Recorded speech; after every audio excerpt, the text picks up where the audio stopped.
అధ్యాయము 31 చదవండి. అందరూ చదవండి. ఈ దేవుడైన యెహోవా కనికరముగలవాడు, తాను నీ పితరులతో ప్రమాణం చేసే నిబంధనను మరచిపోడు. ఈరోజు ఉదయాన్నే ఈ వాక్యంలో చాలా సంతోషం వేసింది. ఎందుకంటే ఏం చేశాడు దేవుడు? మరచిపోడు. మరి మనం చెప్పండి, మందిరాన్ని మర్చిపోయాం, లాక్డౌన్ టైంలో ప్రార్థన మర్చిపోయాం, అన్నీ మర్చిపోయాం. అందరూ చెప్తా ఉండేవాడిని, దేవుడికున్న లక్ష్యం ఏంటి? మన ఉదయతలు, మన పొరపాట్లు, మన పాపాలన్నిటి ఏం చేస్తాడో ఒప్పుకొని విడిచిపెడితే మర్చిపోతాడు దేవుడు. మానవుకున్న స్వభావం ఏంటి? ఆయన చేసిన మేలు ఉపకారాలు మర్చిపోవాలి. ఇది మనకి ఆయనకున్న తేడా. అందుకని ఏం చేస్తాం మనం? ఈ సంవత్సరము దేవుడి విషయాలు ఏదో మర్చిపోయాం. దేవుడి సన్నిధిని మర్చిపోయాం, దేవుడి ప్రేమను మర్చిపోయాం, సహవాసం మర్చిపోయాం. వాక్యం అందరూ కూడా చాలా మంది మర్చిపోయి ఉంటాయి. అందరూ ఫోన్ చేస్తే వారం అయిందని నెల అయిందని కానీ అన్నీ మర్చిపోయినా మరి దేవుడు ఏ విధంగా మర్చిపోయాడు. మళ్ళీ మాట చాలా చక్కగా ఉందన్నమాట. నీ దేవుడే యెహోవా కనికరం గల దేవుడు కనుక నీ చెయ్యి విడువడు, రెండోది మీరు నాశనము చేయడు, తాను నీ పితరులతో ప్రమాణం చేసిన నిబంధనను ఏమైనా మర్చిపోలేదు. పితరులతో చేసిన ప్రమాణం అలాగే ఆయన మార్పు చెందని, ఆయన మార్పు చెందని దేవుడు కాబట్టి యాకోబు సంతానం మీరు లైవ్ కాలేదు. యాకోబు సంతానం ఆశ్రయించబడిన సంతానం అనుకోవాలా మనము, లేకపోతే మోసగాళ్ళ సంతానం అనుకోవాలా మనం ఎలాగన్నా సరే దేవుడు ప్రేమ చూపినాడంటే, అందుకని పాడు ప్రేమ ఏం చేసినట్టు అనేక దోషాలను చనిపోయిన వారి కంటే మనం గొప్పవాళ్ళని కాదు. గొప్ప గొప్ప భక్తులే ఈ సంవత్సరంలో మరి ఏమైనారు? ప్రభు దగ్గరికి వెళ్ళిపోయినారు. మంచిదే. మరి వారికంటే మనం ఏ విషయంలో యోగ్యత ఉందా? ఏం లేదు. మరి దేవుడు ఇంకా మనం సజీవులుగా ఉంచాడంటే ఎందుకు? వీరులమనే, శూరులమనే, జాగ్రత్తలు పాటించామనే, మాస్క్ పెట్టుకోవడమనే, శానిటైజర్ తాగేదనే ఏమి కాదు. లేదంటే నీ దేవుడు యెహోవా కనికరం గల దేవుడు. ఏం దేవుడు అంటున్నా? దేవుడు ఆయన ఏం చేయలేదు, మనమే మర్చిపోలేదు, చేయి విడిచిపెట్టలేదు. అక్కడ రెండోది నాశనానికి కూడా అప్పగించారు. చాలా మంది ఫారెస్ట్లోకి వెళ్ళిపోయి వచ్చిన వాళ్ళు ఉన్నారు. అంటే వాళ్ళు ఏం గుర్తొచ్చింది? నాశనము చేసే దేవుడు కాదు. చేయి విడిచిపెట్టరా. సెలవులో ప్రాణం పెడితే యేసులో కలిగిన మాట ఏంటి? అప్పుడు ఏమాట? 5వ మాట 6వ మాట. మనకి ఏది రాకుండా 14 స్థలాలు 20 స్థలాలు 7 మాట గుర్తు కదా. నా దేవా నా దేవా చేయొచ్చినట్టు ఏంటి? ప్రాణం పోవటమే కదా. అంటే దేవుడు ఏం చేయలేదు మన ఈ సంవత్సరం. ఎంత భయంకరమైన పరిస్థితుల్లో చేయి విడిచిపెట్టలేదు. ఆయన ప్రేమ ఎంత గొప్పది, ఎంత గొప్పది. కాబట్టి ఎందుకు మనం ఇంకా సజీవులుగా ఉంచాడంటే, మనం ఇంకా సరిజీవపడలేదు, మళ్ళీ ఇంకా సరైన విధానం కాదు. చాలాసార్లు మనం ఇంట్లో చెప్తా ఉంటాం, కొబ్బరి వాడు కుండ తయారు చేస్తా ఉంటాడు, సారి మీద చెప్తా. అతను ఆ కుండను పక్కన పెట్టాడంటే రెడీ అయినట్టు. ఇంకా అది సారి మీదే ఉందంటే ఏం అర్థము? సరైన ఆకారం ఇంకా రాలేదు. సరైన ఆకారం. అలాగే మనం కూడా ఇంకా సరైన రీతిగా అందుకంటే సంపూర్ణం వరకు సంపూర్ణతకు రాలేదు, మనం పూర్తి అవ్వలేదు ఇంకా మనం. అందుకని ఏం చేసి ఇంకా సారి మీద చెప్పాల్సి వస్తుంది. ఇంకా మనం భూమి మీద ఎందుకు ఉంచినాడు? 40 సంవత్సరాలు. ఎన్ని సంవత్సరాలు పోవాల్సిన వాడు? 40 రోజుల్లో పోవాల్సిన వాడు 40 సంవత్సరాలు ఎందుకు పోయినారు? సంపూర్ణ అక్కడక్కడే దిగినారు. మనం కూడా అంతే. ఆ ప్రేమ కలిగిన దేవుడు మనం ఏం చేయాలనుకున్నాడు? ఏం చేయాలనుకున్నాడైనా చెప్పండి, సరి చేయాలా. అందుకని రెండో భాగం మనం చూసాం. ఫస్ట్ భాగం రెండో భాగం ఏముంది? అతిక్రమాలు ఏం చేయకూడదు, దాచిపెట్టకూడదు. ఏం చేయాలి? ఒప్పుకొని ఇప్పుడు ఈ రాత్రి శ్రేష్టమైన ఈ సంవత్సరం అంతలో మనలో ఉన్న అవిధేయతలు, అతిక్రమములు, పొరపాట్లు అన్ని ఏం చేయాలంట? హృదయమార ఒప్పుకొని విడిచిపెడితే ప్రభు ఏంటంటే కనికరం గల దేవుడు కనికరిస్తాడు. రెండో భాగం చదివాం ఏంటంటే మన పాపాలు ఎవరు ఒప్పుకోవాలా? మనమే ఒప్పుకోవాలి, పక్కన వాళ్ళు కాదు. నువ్వు చెప్పు అంటే రికమెండేషన్ ఉండవు. మన పాపాలు మనమే.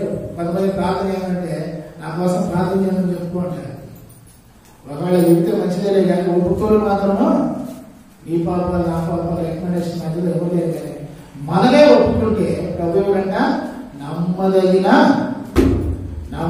దేవుడు. మా వాక్యం ఏంటండి? రెండోది ఏం చేస్తాడు? మనల్ని క్షమించి మన పాపాలు ఏం చేస్తాడంట?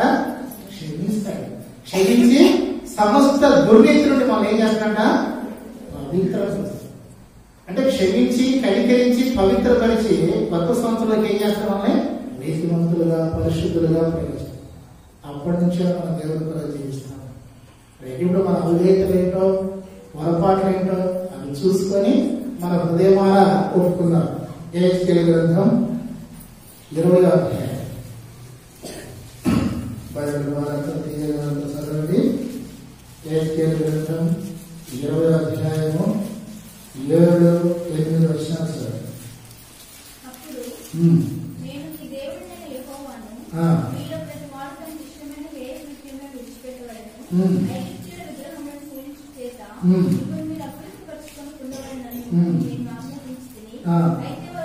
అయితే వారు నా మాట వినలేక నా మీద తిరుగుబాటు చేసి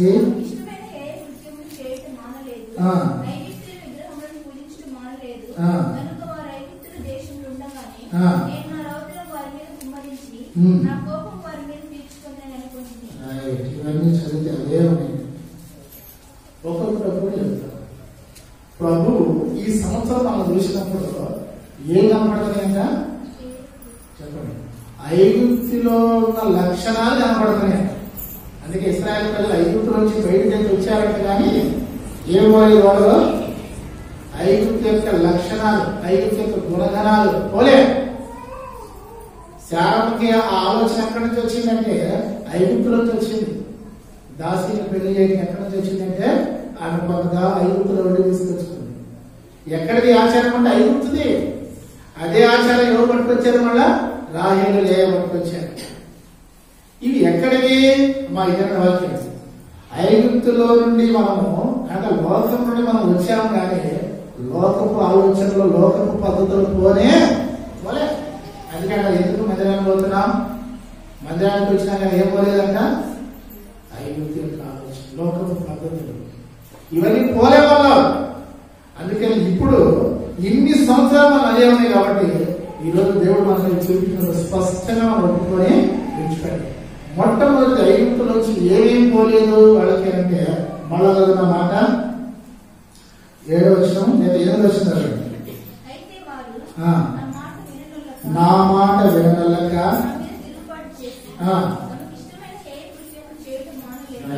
మొట్టమొదటిది ఏంటంట చెప్పడం? ఐగుప్తులోంచి మానదేది హే కృత్యము, తమకి ఇష్టమైన హే కృత్యములు అంట. మొట్టమొదటి గుర్తుపెట్టుకోండి. దేవుడు ఇచ్చిన ఆజ్ఞ ఏంటి చెప్పండి? దేవుడు ఇచ్చిన ఆజ్ఞ పదార్థంలో మొట్టమొదటి ఆజ్ఞ ఏంటి? నేను తప్ప వేరొక దేవుడు మీకు ఉండకూడదు. అది ప్రతిమాదాన్ని ఏదైనా చెప్పాను. అందుకని వీరేం చేస్తున్న ఐగుప్తు యొక్క విగ్రహాలను పూజ చేయటము ఇవన్నీ చేస్తున్నారు. ఎందుకు అంటే దేవునికి నచ్చనిది, హేయమైనది మనకు నచ్చింది. ఎక్కడ పట్టుకొచ్చేది అంటే ఐగుప్తు. మొట్టమొదటి వాళ్ళు చేసిన పొరపాటు అదే. అక్కడి నుంచి నష్టం జరిగింది. చెప్పండి, మొట్టమొదటి ఏం చేశారు? నిర్గమకాండం 32వ అధ్యాయంలో ఏమంటారు? ఆ మోషే వాడు చదవనమాట. నిర్గమకాండం 32 చదువు.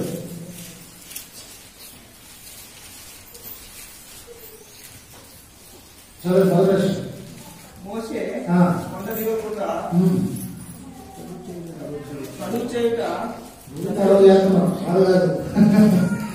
కడవ చేయక ప్రజలు చూసినప్పుడు ఆ ప్రజలు అప్పుడు వచ్చి లేము, మా ముందు నడుచుకు ఒక దేవతను మా కొరకు చేయము, ఐగుప్తు నుంచి మమ్మల్ని రప్పించిన మోషే అనేవాడు ఏమాయనో.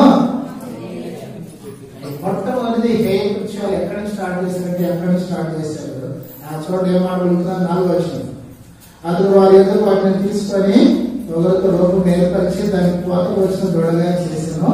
అప్పుడు వారు, ఓ ఇశ్రాయేలు, ఐగుప్తు దేశం రప్పించిన మీ దేవుడు ఇదే. ఐగుప్తులో చూడండి రప్పించింది ఏమా దూడేనా? మరి ఏంటి? దేవుడు. ఎందుకు మరి దీన్ని చేసినారు వీళ్ళు? చెప్పండి, ఎందుకు దూడ చేసినారు వీళ్ళు? వాళ్ళకి తెలుసు దేవుడే రక్షించాడని తెలుసు కదా. వారి ఆలోచన ఏంటి? హేయ కృత్యాలు చేయాలి. హేయ కృత్యాలు అంటే తెలుసా? కాలకృత్యాలు వేరు, హేయ కృత్యాలు వేరు. అంటే ఏంటి ఆలోచన కనపడేది. ఆ హేయ కృత్యాలు ఏంటో మరునాడు వారు ఉదయం లేచి దహనములను సమాధానములను అర్పించి అప్పుడు జనులు తీరుటక్కును త్రాగుటక్కును కూర్చుండి. అది ఇప్పుడు చెప్పండి, హేయ కృత్యం అంటే ఏంటి? తినటం, తాగటం, ఇంకేంటిది? క్రిస్మస్ చేశారంటే అబ్బా బ్రహ్మాండంగా ఆ స్టేజ్ డెకరేషన్ లో, ఆ ఇంటి అలంకారంలో, ఆ అలంకారంలో అబ్బో ఒక రేంజ్ లో ఉందిలే ఈ సంవత్సరం క్రిస్మస్. ఏం చేశారు? డీజే పెట్టాడు, ఎగురు పెట్టారు, తేనె ఉపయోగించారు, ఎగురు పెట్టారు, చిందులు వేశారు. ఎక్కడికి చిందులు? ఎక్కడికి ఊరేగింపు? ఈ ఊరేగింపు ఎక్కడ నేర్చుకున్నారు? ఐగుప్తు యొక్క వాళ్ళకి అంతకుముందు తెలియదు కదా. అప్పుడు మనస్సునే లేదు, దేవుడు వాక్యమై ఉన్నాడు. కానీ ఏం చేశారు? ఆ దూడ నీళ్ళు పోసుకుంటూ దాని ముందు ఏం చేశారంటే ఉదయాన్నే లేచి ఏ ఉదయం ఎప్పుడు లేచారు వాళ్ళు? ఉదయాన్నే లేచి రోజు లేవకంటే ఆదివారం పెద్దలాడు అక్కడ పాదం పెట్టే ఒకళ్ళు ఎన్ని గంటలు లేచారంటే 7 మరి ఇప్పుడు అర్ధరాత్రి పూజ, తెల్లారి సరి మురుక్కుంటేనా? ఎక్కడికి? నైట్ జాగరాలు ఎక్కడికి? దేవుడు మన కొరకు ఏమిచ్చాడంటే విశ్రాంతి దినాన్ని ఇచ్చాడంట. అంటే ఏసుకెళ్ళి కదా 7వ అధ్యాయం 12వ వచనం చదవండి.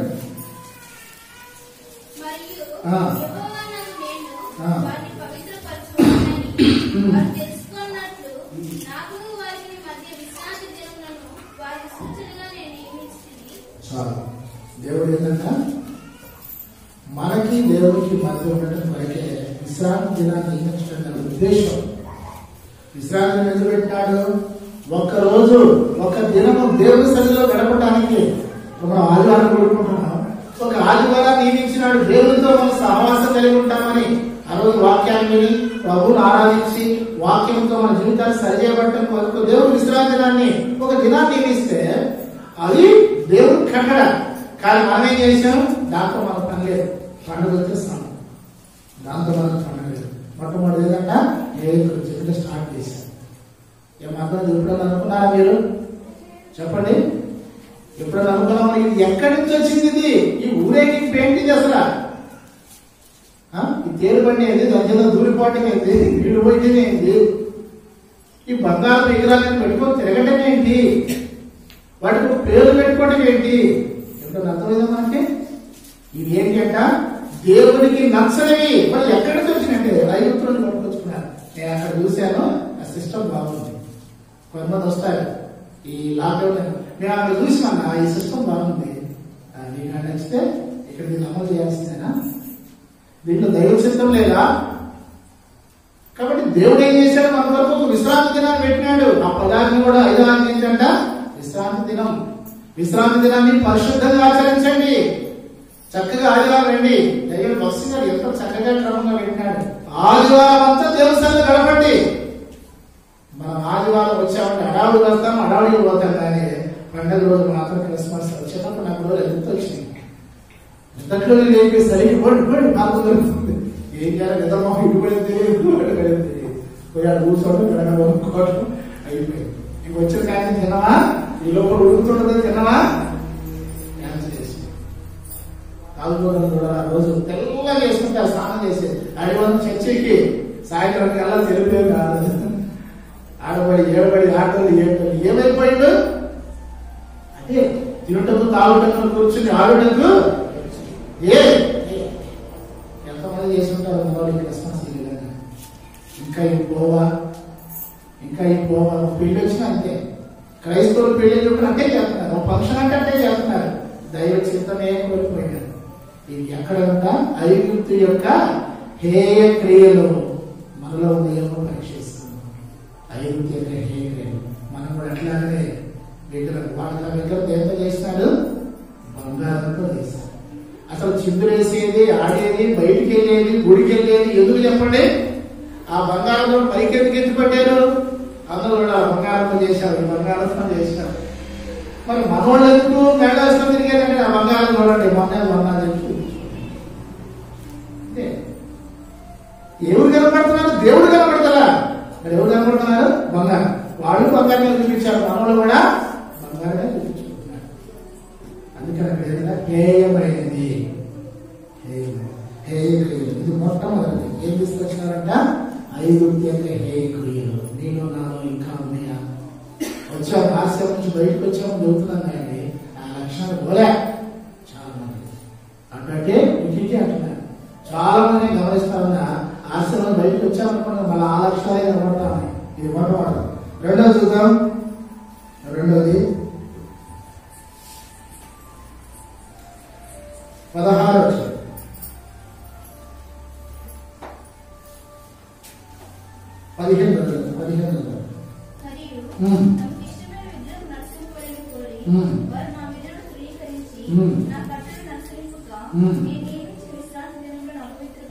విశ్రాంతి దినాన్ని పాటించాలంటే దేవుని మందిరాన్ని పాటించడం, ఆదివారం మందిరానికి వచ్చి నేర్చుకోవడానికి పాటించాలంటే కానీ రెండోది ఏం చేస్తారంట? ఒకటేమో హేయ క్రియలు చేస్తున్నారు అంటే తింటాం, తాగడం, చెప్పండి ఏదంటాం దేవుడు. రెండోది ఏం చేశామంట చెప్పండి? వాళ్ళు తమకు ఇష్టమైన విగ్రహాన్ని పెట్టుకుంటారంట. అలా కోరి ఏం కోరుకున్నారంట? చాలా మంది పిల్లలు గృహాలు దర్శించాలని చూస్తే ఇంకా కూడా ఏం కనపడుతుంది సార్? ఇంకా విగ్రహాలు కనపడుతుంది. ఏసుప్రభు బొమ్మ, ఏసుప్రభు శిలువ, మరి బొమ్మ, జోసఫ్ తల్లి, ఇంకెవరన్నా ఏకాశిపతులు కానీ వాళ్ళు ప్రత్యేక ఇల్లు రేటు గుడి కడుతున్నారో ఇదేమంతా దేవుడు గుడు, దేవుడు గుడో దేవుడు గుడో మనది. ఒక మూల పెట్టేసి కొంతమంది ఏం చేశారు తెలుసా? సాంబ్రాన్ని కట్టెలు ముట్టించేసి కొంతమంది అవి కూడా పెట్టేస్తున్నారు. ఎక్కడికి యేసుప్రభు బొమ్మ అంటే తనకి ఇష్టమైన బొమ్మ. యేసుప్రభు ఏం చెప్పినాడు చెప్పండి? ఏ విగ్రహాన్ని కూడా చేయొద్దు, ఏ విగ్రహాన్ని కూడా చేయొద్దు. అది స్త్రీ రూపం కానీ పురుషుల రూపం కానీ ఎక్కడ చేయడానికి లేదంటే మనోడు చాలా తెలియగలరు. వాడి వల్ల నేను ఎంత కూర్చోవాలి, నీదే వేసుకోవాలి. ఇంకా ఆయన ఏం మాట్లాడలేదు. ఆయన ఏమన్నా వెనకలు చదువుకున్నారా? మన ఇక్కడ ఏం చేస్తున్నారు? బంగారం ఊరేగించడానికి అక్కడ ద్వితీయ చేసుకున్నాడు 4వ అధ్యాయంలో మాట్లాడేవాడు. చదవండి. ద్వితీయ చేసుకున్నాము 4వ అధ్యాయం 18వ వచనం చదవండి. పురుగు ప్రతిమాయను భూమి కింద నేల ఏ చేప ప్రతిమ కానీ ఆడ ప్రతిమ కానీ మగ ప్రతిమ కానీ ఏ స్వరూపం కలిగిన విగ్రహం మీరు చేసుకోకూడదు అని మనం ఏం చేస్తాం? ఆయన ఎవరు చేయగల ప్రభావం మీరే చేస్తుంది. తమకు ఇష్టమైనది, ఇష్టమైన అంటే అది ఎక్కడ చేయాలంటే అక్కడ ఉన్న సాయం వెళ్తున్నాడు. పోలీస్ స్టేషన్ లో కేసులు పెట్టేటప్పుడు ఎట్లాంటి కేసులు వచ్చిందంటే ఒక ఆయన అంట మాస్టర్ గారు వచ్చి కేసు పెట్టినాడు. ఏమని కేసు పెట్టినంటే, సార్ మా చర్చిలో బంగారు శిలువ ఎత్తుకుపోయారు. ఏం శిలువ? బంగారు శిలువ ఎత్తుకుపోయారు. ఏం చేయాలి? బంగారం వేసుకో బొమ్మనే ఎత్తుకొని పోతారు, బంగారం మరెలు గారి బొమ్మనే ఎత్తుకొని పోతారు, బంగారం శిలువనే ఎత్తుకొని పోతారు. ఇప్పుడు వాళ్ళు అన్నారు మీ దేవుడికి దాన్ని కావాలేదా? ఏం చెప్పాలి? ఇప్పుడు బయట పెట్టు ఎవరు ఎత్తుకోలేకుండా చెప్పడం, బయట ఎత్తుకుపోయే దొంగలు ఎవరు లేదు. అదే బంగారం శిలువ పెట్టు, దానికి ఎంతో బందోబస్తు చేయాలి. అంటే ఏంటి నీకు ఇష్టమైంది? బంగారం కావాలి బంగారం చేస్తాం, ఎండి కావాలి ఎండి చేస్తాం, కర్రతో కావాలి కర్రతో చేస్తాం, మీకు ఎంత కావాలి అది చేస్తాం. అప్పుడు దాంట్లో ఉన్నాయి చెప్పడానికి లేట్ అవుతుంది. ప్రతిదీ చెప్పుడు కానీ ఏది కూడా ఉండకూడదంటే మనకు నచ్చినట్టు సిల్వర్, అదే సిల్వర్ తోటి గిన్నెలో జంగాలు నేర్పుతారు, అదే సిల్వర్ తోటి తమకు ఇష్టం వచ్చినట్టు చేసుకోవటం అలవాటు అయిపోయినారు. దైవిక విషయాలు వచ్చాక మన ఇష్టం ఎక్కడ పని చేయకూడదు. మన ఇష్టం ఇది ఎక్కడదంటే లోకంలో ఉన్నప్పుడు ఇష్టం, కానీ దేవుళ్ళకి వచ్చిన తర్వాత మన ఇష్టాలు లేవు. వాళ్ళ ఆలోచన ఎందుకు ఐగుప్తు యొక్క ఆలోచన నడిచారంటే వాళ్ళ మనసులో ఏముందంట, తమకు ఇష్టం వచ్చినట్టు నడవాలని కోరుకొని మధ్యాహ్నం కంటే కష్టం వాళ్ళు చెప్పింది మనం వినాలి. అదే మన ఇంటికాడ అయితే మనం చెప్పినట్టు జరుగుతుంది. ఎగరమంటే ఎగరొచ్చు, కూర్చోమంటే కూర్చో. మూడో చూడండి 17 లేదా 18 వస్తుంది. ఏజ్కేలు గ్రంథం 20:18. వారు అరణ్యంలో ఉండగానే వారి పిల్లలతో ఇలా సెలవిచ్చింది, మీరు మీ తండ్రుల ఆచారం అనుసరింపక వారి పద్ధతులను బట్టి ప్రవర్తింపకయు వారు పెట్టుకుని దేవతలను పూజింపకయు మిమ్మల్ని మీరు అపవిత్ర పరచు కనుక నుండి. మూడోది ఏంటంట, తర్వాత పిల్లల తరాన్ని చెప్పినాడంట. తండ్రులకు ఏం చెప్పినాడు, వారు తమకు ఇష్టం వచ్చినట్టు చేస్తున్నారు హేయ క్రియలు, మీరు చేయబాకండి. రెండోది ఏం చెప్పినాడు, తమకు ఇష్టం వచ్చిన విగ్రహాలు వాళ్ళ ఇష్టం మనసు ఎట్టుంటే అటు చేసుకుంటున్నారు, మీరు అట్లా చేయబాకండి అంటే. మూడోది ఏంటంట, మీ తల్లిదండ్రులు ఏం చేసినారంట, ఆచారాన్ని చదువు మాట మనకు చక్కగలదండి. మీ తండ్రుల ఆచారములను అనుసరింపక వారి పద్ధతులను ఏదైనా అడిగామనుకోండి, ఇది ఎందుకు చేస్తారు? ప్రతి ఒక్క విశ్వాస కుటుంబంలో ఒక ఫంక్షన్ గాని, ఒక పెళ్లి గాని, లేకపోతే ఒక పండగ చేసినా ఏమో చేసినాడు, తండ్రుల ఆచారం వచ్చేసాడు. తండ్రుల ఆచారం వచ్చేసాడు. ఎవరు చేశారంటే మా తాత, మా పితరులు. ఎందుకై చేస్తారంటే మా పితరులు చేశారు, మేము చేశారు. ప్రభు ఏం చెప్పినట్ట, తండ్రులు చేశారు, తెలియక చేశారు, మీరన్నా తెలుసుకోండి అంటే తండ్రుల ఆచారాలు, తండ్రుల పద్ధతులు వేసుకోవడం కూడా అదే చెప్పాడు. యోహాను సువార్త, మత్తయి సువార్త 15వ అధ్యాయంలో ఆయన ఏం చెప్తున్నాడు, కొత్త నిబంధనలో కూడా 15వ అధ్యాయము 6.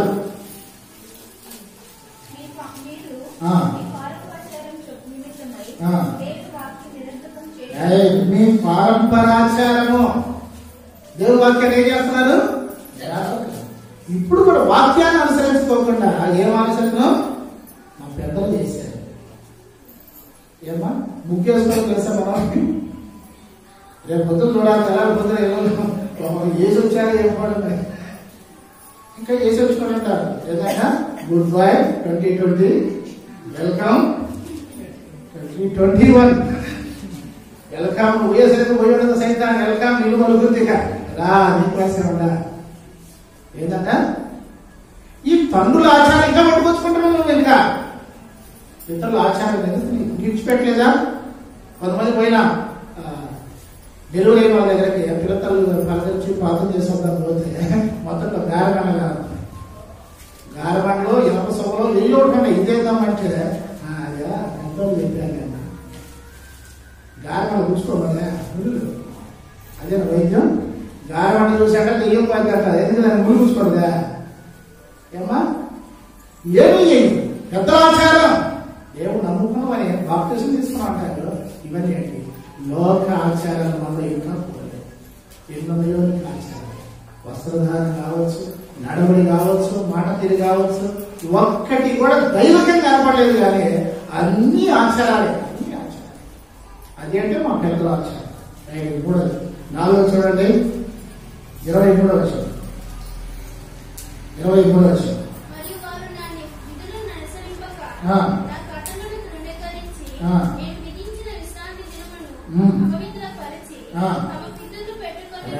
తమ పితరులు పెట్టుకొని విగ్రహములు పూజింపగోరగా ఏం చేస్తున్నాడంట, ఫస్ట్ ఏంటి చెప్పండి, వాళ్ళకి ఇష్టమైన ఏంటంట, తనకిష్టమైన హేయ కృత్యాలు.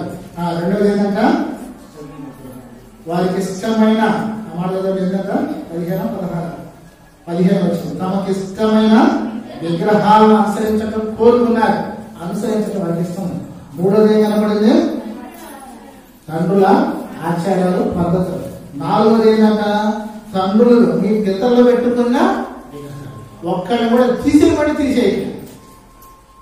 అదేమిటి ఏమంటారు, ఏస్తూ బొమ్మన్నా పొద్దులే బొమ్మని చెప్పండి. వాళ్ళ కాలం చూసాం, ఉదయం లేచి అంటే సార్ ఇందు కాదు ఇట్టా ఇట్టా ఇట్టా ఇట్టా ఇందే కానీ ఉదయం లేచి ఏం చేస్తున్నావు, దేవుడు ఏం అర్థం చేసుకో.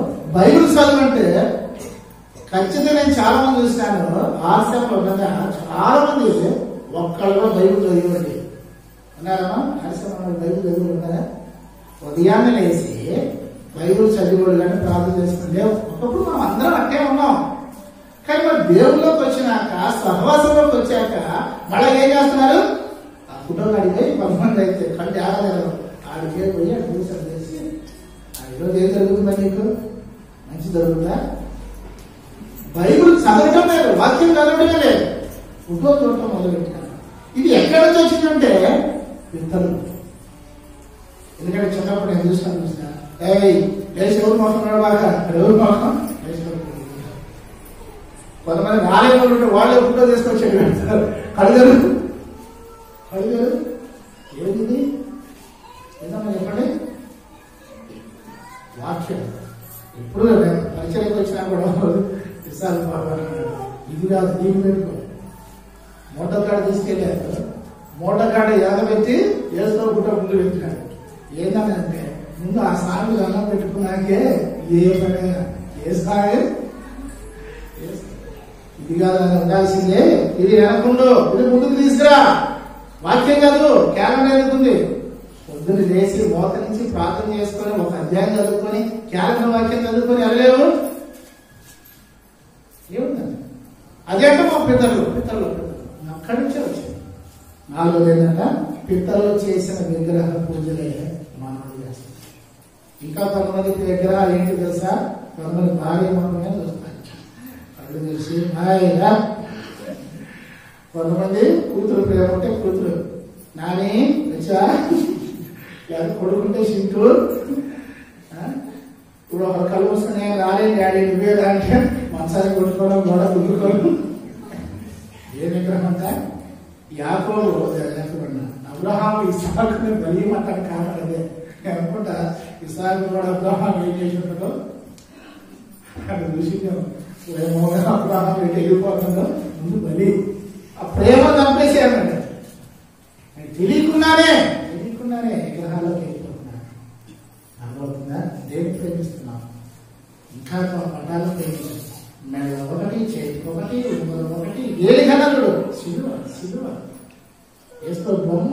ఎందుకది తీసేరేవో అలా చెప్పారు కదా. చేతికి ఉంగరం పట్టుకుంటే సేవకుడు చూసి చెప్పేయాలి. అంటే వాక్యం ప్రారంభం మీ హృదయంలో వాక్యం ఉంటే దేవుడు ఉన్నట్టు. కొంతమంది ఏం చేస్తాం చెప్పాం కదా, బైబిల్ ఆడబెట్టుకుంటారు.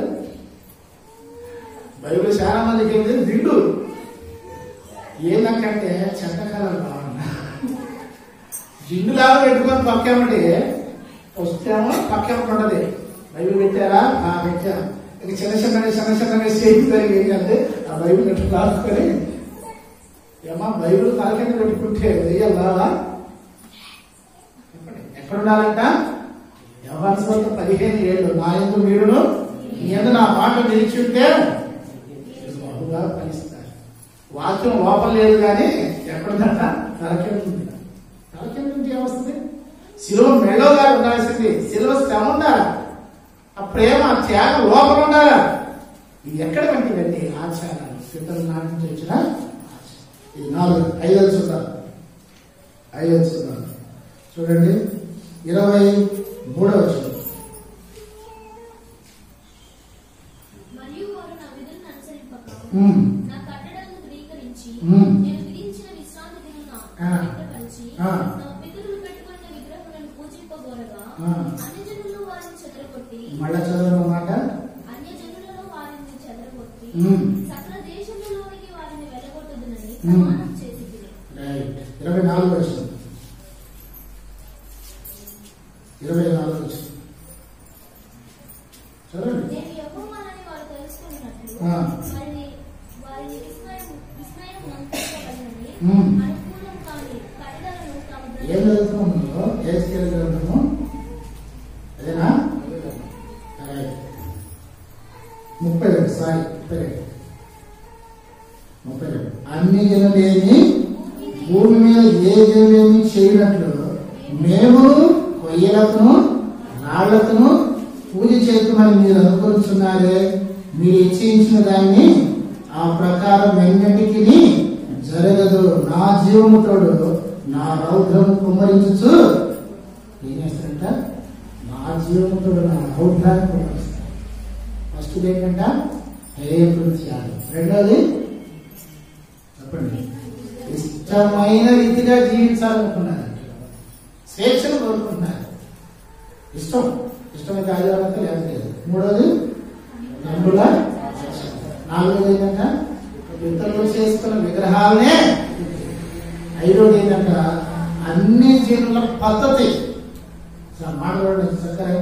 అన్ని జనులేమి భూమి మీద ఏ జనులేమి చేయనట్లు మేము కూడా కొయ్యలతోనూ రాళ్లతోనూ అర్థమవుతుందా? అన్ని జనులు ఏం చేసేవాళ్ళు? వాళ్ళు చెట్లు విగ్రహాలు పెట్టుకునేవాళ్ళు, వాళ్ళు రాళ్ళ దేవుడు పెట్టుకునేవాళ్ళు. అట్లా చేసుకుని వాళ్ళు కూడా ఏదైనా చేస్తారు. మనోడు కూడా ఏం చేస్తున్నారు? మేమే తక్కువ. నేను కూడా అదే మాలు వేస్తావు మాలని వచ్చింది. అప్పుడు నేను అడిగాను, అయ్యా మీరు ఎందుకు చేస్తున్నారు? బయట లేదు కదా అంటే మాకు తెలియదు, మా సాంలో వేసాక నేను వేసుకున్నాను. సరే మరి మీరు అడగొచ్చు కదా, వేయకూడదు కదా. అదే మనలాంటి అయితే 100% వేస్తారు. ఇది బైబుల్లో ఉందా, ఇది బైబుల్లో ఉందా, ఇంటర్ వేయొచ్చు అని వాళ్ళు అడిగితే సమాధానం లేదు. సరే ఒక రోజు ఆ రోజు దాన్ని పోతా ఉంటే ఆ రోజు మాల వేసే టైం వాక్యం ఏం చెప్పి మాల వేస్తున్నాడు అని చెప్పేసి విన్నాను. ఆయన అంటున్నాడు, హిందూ సోదరులు వాళ్ళ అలవాట్లు మానుకోవడానికి 40 రోజులు మాలేసుకుంటున్నారు, వాళ్ళ అలవాట్లు మానుకుంటున్నారు. ముస్లిం సోదరులు 40 రోజులు ఊము కూడా మింగరాలు, వాళ్ళు చక్కగా ఉన్నట్లు చేసుకుంటున్నారు. అందుకని వాళ్ళకి మనం ఎందుకు తగ్గాలి? మనం కూడా క్రైస్తవ సోదరులు ఏం చేయాలా? 40 రోజులు చేసుకోవాలి. అంటే ముస్లింలు చేశారని హిందువులు చేశారని నువ్వు చేస్తున్నావు. ఒక్కళ్ళన్నా మారినారా? ఆ 40 రోజులు వాళ్ళ ప్రాణాలు బిగ్గబట్టుకొని ఎక్కడ తప్పుంటారు. ఆ 41 రోజులు స్వాతపాదన గుడ్డలు పెట్టుకుని పోతున్నాడు. ఏంటో దేవుడు చక్కగా విశ్రాంతి దినాన్ని నియమించినాడు, మందిరం నియమించినాడు, కట్టడం ఇచ్చినాడు, సేవకులు పెట్టినాడు. రండి దేవుడి సన్నిధికి వచ్చి ఆదివారం దేవుని వాక్యం వింటే నీ చెడ్డ అలవాట్లని పోతాయి కదా. 40 రోజులు వేసుకున్న తర్వాత అంటే ఏంటంట? అన్ని జనులు కానీ ఏ జనులు కానీ నడిచినట్టుగా నేను నడుస్తాను. అంటే వాళ్ళు విగ్రహం పెట్టుకుంటే నేను విగ్రహం పెట్టుకున్నా, వాళ్ళు దూరితే నేను దూరుతాను. ఇంకేనా? వాళ్ళు చేసినట్టే నేను చేస్తాను.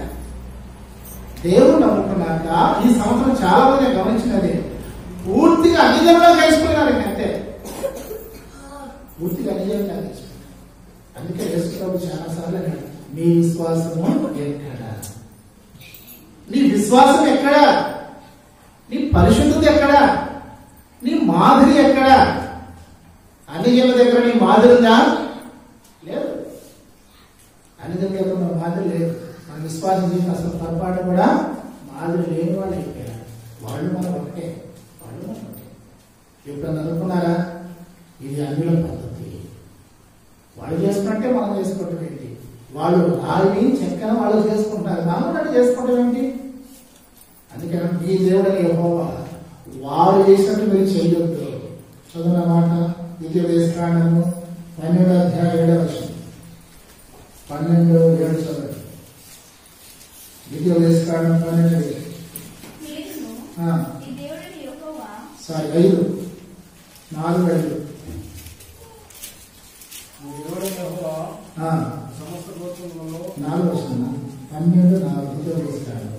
వారు తమ దేవతలు చేసినట్టు మీరు మీ దేవుని యెహోవాను గురించి చేయకూడదు.